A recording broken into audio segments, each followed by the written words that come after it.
Hey guys, in this video I'm going to show you how to send money from Sparkasse to PayPal. If you find this video helpful, please consider to like this video and subscribe to my channel. In saying that, let's just jump straight into the video.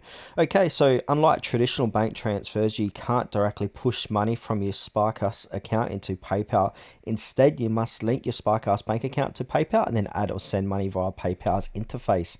Now, in order to do that, so step one is to link your Sparkasse bank account to PayPal. So open paypal.com or the PayPal app, log into your account, go to settings, the gear icon, go to payments and wallets, select link a bank account, choose Germany and enter your IBAN. So this is found on your Sparkasse card or in online banking or your BIC. So Sparkasse's Swift code, for example, Blade, yada yada, or varies by region.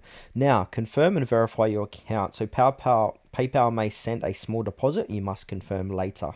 Now, step two is add money from Sparkasse to PayPal once linked. So go to your PayPal wallet, click add money, choose your Sparkasse account, enter the amount you want to transfer, click confirm. Now there is a processing time, so usually 1 to 2 business days. Then from here, send money from PayPal to someone. So once the funds appear, go to send and request, enter recipient's email or phone number, type the amount, choose friends and family, so free within EU, or goods and service, buyer protection fee applies, and click confirm.